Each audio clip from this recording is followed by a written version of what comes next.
அனைவருக்கும் வணக்கம். அதிமுக, பாஜக கூட்டணி உறுதியாகிவிட்டது.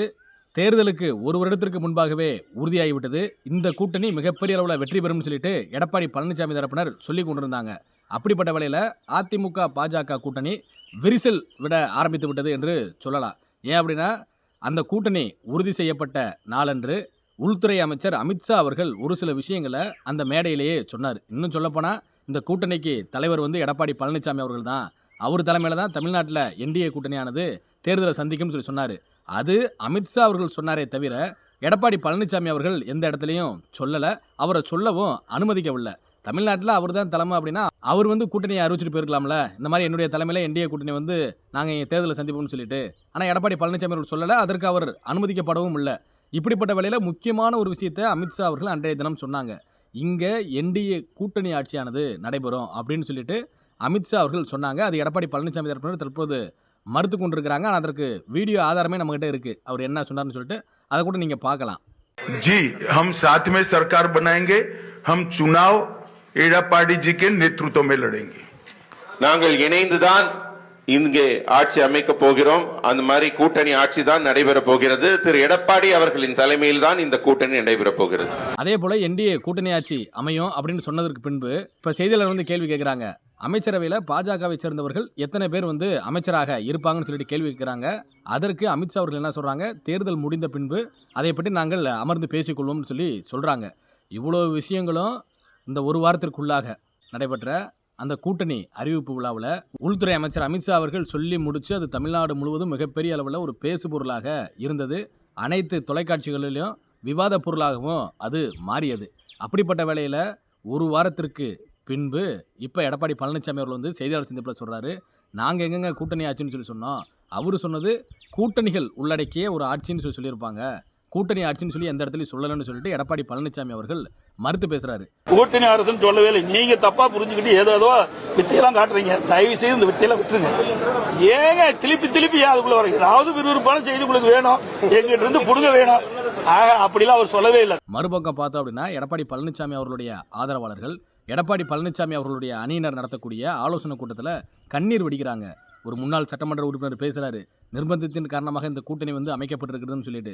ஒரு முன்னாள் சட்டமன்ற உறுப்பினர் கட்சியிலிருந்தே விலகிறேன்னு சொல்லி விலகிறாரு. சிறுபான்மையினருடைய நகர செயலாளர் நான் அந்த கட்சி பொறுப்பிலிருந்து நான் விலகிக் கொள்கிறேன்னு சொல்லிட்டு விலகிக் கொள்றாங்க. இப்படி தொடர்ந்து எடப்பாடி பழனிசாமி அவர்கள் இந்த கூட்டணி அறிவித்ததிலிருந்து எடப்பாடி பழனிசாமி அவருடைய அணிக்குள்ளாக ஒரு அதிருப்தி குரலானது இருந்து கொண்டுதான் இருக்கின்றன. இதற்கெல்லாம் காரணம் என்ன? அதிமுக பலவீனமாக இருப்பது. இன்னைக்கு நம்ம பலமாக இருந்தோம் அப்படின்னா இன்னைக்கு பாஜக நம்ம கிட்ட கூட்டணி ஆட்சியை பற்றி பேசுவாங்களா? தமிழ்நாட்டை பொறுத்தளவு கூட்டணி ஆட்சிக்கு உண்மையிலேயே மக்கள் வரவேற்பு கொடுக்க மாட்டாங்க, ஆதரவு கொடுக்க மாட்டாங்க. இதற்கு கடந்த கால ஆட்சிகளே அதற்கு வரலாறு. அப்படி இருக்கக்கூடிய வேளையில் இன்னைக்கு அமித்ஷா அவர்கள் கூட்டணி ஆட்சியை பற்றி பேசுறாரு அப்படின்னா அப்போ எடப்பாடி பழனிசாமி அவருடைய ஆளுமைத்தன்மை எந்த அளவுக்கு இருக்கிறது? இன்னைக்கு நம்ம பலமாக இருக்கணும்ல. இன்னைக்கு எடப்பாடி பழனிசாமி உடன் இருக்கக்கூடிய அந்த நிர்வாகிகள் இன்னைக்கு அந்த முடிவு தான் எடுத்திருப்பதாக சொல்லப்படுகிறது. கட்சி ஒன்றிணைனுங்க. இன்றைக்கி நம்ம பிரிந்திருக்கின்ற காரணத்தினால் சின்ன சின்ன கட்சிகள்கிட்ட கூட நம்ம கூட்டணி பற்றி பேச போகும்பொழுது மிகப்பெரிய அளவில் அது பேரம் பேசக்கூடிய ஒரு டிமாண்டை உருவாக்கக்கூடிய ஒரு சூழ்நிலையை உருவாக்கிறது. நம்ம பலமாக இருந்தோம் அப்படின்னா நம்ம சொல்கிறத வரக்கூடிய கட்சிகள் கேட்பாங்க. அப்படி இல்லை அப்படின்னா, நம்ம பலமாக இல்லை அப்படின்னா நம்ம வரக்கூடிய கட்சிகள் சொல்லக்கூடிய அந்த டிமாண்டை ஏற்றுக்கொள்ளக்கூடிய ஒரு சூழ்நிலைக்கு நம்ம போயிடுவோம். நம்ம முன்னாடி இருக்கிறது 2026 சட்டமன்ற தேர்தல், அதிமுகவிற்கு வாழ்வா சாவா தேர்தல். அப்படி இருக்கும்பொழுது இங்கே நீயா நானா என்கின்ற போட்டியை மறந்துவிட வேண்டும் என்று எடப்பாடி பழனிசாமியுடன் இருக்கக்கூடிய அந்த மூத்த நிர்வாகிகளே பேச ஆரம்பித்திருப்பதாக சொல்லப்படுகிறது. அதன் அடிப்படையில் தான் மே 2ஆம் தேதி அன்று செயற்குழு கூட்டமானது, எடப்பாடி பழனிசாமி அவருடைய அணியினுடைய செயற்குழு கூட்டமானது நடைபெற இருக்கிறது. இந்த செயற்குழு கூட்டத்தில் மிக முக்கியமான முடிவுகள் எல்லாம் எடுக்கப்பட இருப்பதாக சொல்லப்படுகிறது. என்ன காரணம் அப்படின்னா, முதல்ல கட்சியை வலிமைப்படுத்தணும், கட்சியை பலப்படுத்தணும், பிரிந்திருக்கக்கூடிய சக்திகளை ஒன்றுபடுத்தணும்னு சொல்லிட்டு எடப்பாடி பழனிசாமியுடைய அணிக்குள்ளாக அந்த குரலானது ஓங்கி ஒலிக்க துவங்கி இருக்கிறது. அதனுடைய வெளிப்பாடாக இந்த செயற்குழு கூட்டத்தில் தீர்மானமே கூட கொண்டு வரப்படலாம் அப்படின்ற ஒரு செய்தியும் சொல்கிறாங்க. ஒருங்கிணைந்த அதிமுக உருவாக வேண்டும், ஐயா ஓபிஎஸ் அவர்கள் கட்சிக்குள்ளாக வர வேண்டும், சின்னம்மா அவர்கள் கட்சிக்குள்ளாக வர வேண்டும் என்கின்ற அந்த தீர்மானமே இந்த செயற்குழு கூட்டத்தில் கொண்டு வரப்படலாம் என்கின்ற செய்தியும் சொல்லப்படுகிறது. அதைத் தொடர்ந்து மே மாத இறுதிக்குள்ளாகவே ஒருங்கிணைந்த அதிமுக உருவாகிவிடும் என்கின்ற செய்தியுமே சொல்லப்படுகிறது. ஒருவேளை இந்த செய்திகள் எல்லாம் உண்மையான செய்திகளாக இருக்கும் பட்சத்தில் அதிமுக தொண்டர்கள் பட்டாசு வெடித்து கொண்டாடுவார்கள். அப்படிதான் சொல்லணும். இன்னைக்கு நம்ம பாஜக கூட்டணி நமக்கு வேண்டாம் அப்படின்னு சொல்லலை. இன்னைக்கு பாஜக கூட ஒரு கூட்டணி நம்ம வைக்கணும் அப்படின்னா அதற்கு நம்ம நம்மளை பலப்படுத்தி கொள்ளணும். அப்படி நம்மளை பலப்படுத்தி கொண்டா தான் நம்ம பாஜக கிட்ட ஒரு பார்கெயின் பண்ண முடியும். இல்லை அப்படின்னா அவங்க கேட்கக்கூடிய தொகுதிகளை கொடுக்கக்கூடிய ஒரு சூழ்நிலைக்கு நம்ம தள்ளப்பட்டு விடுவோம். அதைத்தான் நம்ம சொல்கிறோம். இன்னும் நிறைய பேர் என்ன சொல்கிறாங்க, அரசியல் விமர்சகர்கள் வந்து பாஜக வந்து அதிமுகவை விழுங்க தொடங்கி கொண்டிருக்கிறது, இன்னும் கொஞ்சம் நாட்கள் போயிடுச்சு அப்படின்னா மொத்தமாக வந்து அதிமுக வந்து பாஜக விழுங்கிரும்னு சொல்கிறாங்க. அது அரசியல் புரிதல் இல்லாதவங்க சொல்லக்கூடிய செய்தியாகத்தான் நம்ம பார்க்குறோம்.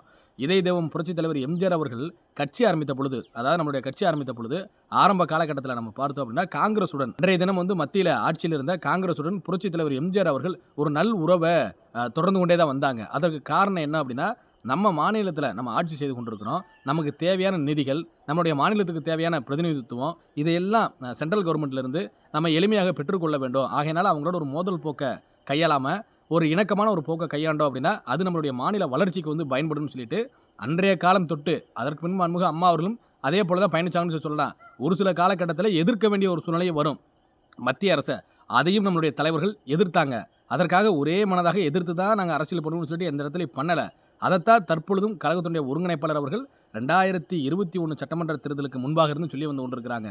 அனைவரும் நம்ம வந்து பிரிந்திருக்கக்கூடிய சக்திகள் ஒன்று சேர வேண்டும், பாஜகவுடனான அந்த கூட்டணியை உறுதி செய்து கொள்ள வேண்டும். 2024 அந்த நாடாளுமன்ற தேர்தலுக்கு முன்பாக கூட ஐயா ஓபிஎஸ் அவர்கள் சொன்ன செய்தி என்ன அப்படின்னா, நம்ம அதிமுக பாஜக அந்த கூட்டணி வந்து உருவாக்கிட்டோம்னா 20லிருந்து 25 நாடாளுமன்ற தொகுதியில் வந்து நம்ம வெற்றி பெறலாம். அப்படி வெற்றி பெறும் பொழுது நம்மளுடைய நாடாளுமன்ற உறுப்பினர்கள் மத்திய அமைச்சர்களாக அமர்வதற்கு ஒரு வாய்ப்பு வந்து பிரகாசமான வாய்ப்பு வந்து இருக்கிறது. அதை வைத்து நம்மளுடைய மாநிலத்திற்கு தேவையான பல நலத்திட்டங்களை இங்கே வந்து நம்ம அமல்படுத்தலாம்னு சொல்லிட்டு ஐயா ஓபிஎஸ் அவர்கள் தொடர்ந்து சொல்லி வந்து கொண்டிருந்தாங்க.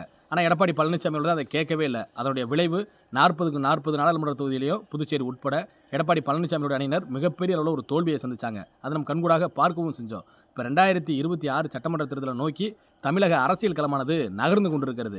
இப்போ திமுகவுடன் இருக்கக்கூடிய அந்த கூட்டணி கட்சிகள் அப்படியே பலமாக இன்டாக்டாக தான் இருக்கிறாங்க. அந்த கூட்டணி கட்சிகளிலிருந்து ஒரு சில கட்சிகள் வந்து வெளியே வந்துருவாங்கன்னு சொல்லிட்டு எடப்பாடி பழனிசாமி அவர்கள் எதிர்பார்த்து கொண்டிருந்தார். கடைசியில் எடப்பாடி பழனிசாமி அவர்களுக்கு அது ஏமாற்றத்தை தான் கொடுத்தது. காரணம் என்ன அப்படின்னா, அவங்க வெற்றி கூட்டணி தொடர்ச்சியாக வெற்றியில் பயணித்து கொண்டிருக்கக்கூடிய அந்த கூட்டணி எப்படி உடைந்து எடப்பாடி பழனிசாமி அவர்கிட்ட வருவாங்க, ஒரு தோல்வியை சந்திச்சிட்டாங்க, ஒரு ஏமாற்றத்தை சந்திச்சிட்டாங்க அப்படின்னா அந்த கூட்டணி உடஞ்சு நம்ம பக்கம் வருவதற்கான வாய்ப்பு இருக்கிறது. ஆனால் அங்கே எதுவுமே நடக்காத பொழுது தொடர்ந்து அவங்களுடைய வெற்றி தொடர்ந்து கொண்டிருக்கக்கூடிய வேளையில் எப்படி அவங்க அங்கேருந்து வருவாங்க, வருவதற்கு வாய்ப்பு இல்லை. அதுதான் தற்பொழுது எடப்பாடி பழனிசாமி அவர்களுக்கு உணர்த்தி இருப்பது என்ன அப்படின்னா, நம்ம கட்சியை பலப்படுத்தணும். இப்போ எடப்பாடி பழனிசாமி அவர்களே உணர்ந்து இருப்பாங்க அப்படின்னு நம்ம எண்ணி பார்க்கலாம். ஏன் அப்படின்னா அவருக்கே தெரியுதுல, எடப்பாடி பழனிசாமி அவர்கள் எடுக்கக்கூடிய ஒவ்வொரு முடிவும் அவருக்கு வந்து பின்னடைவாகத்தான் அமைந்திருக்கிறது. அது எடப்பாடி பழனிசாமி அவரும் கண்கூடாக பார்த்துட்டாங்க. ஆகையினால தான் இப்போ அவரே கூட ஒருங்கிணைந்த அதிமுக உருவாக வேண்டும் என்கின்ற நிலைக்கு வந்திருப்பார் அப்படின்று நமக்கு என்ன தோன்றுகிறது.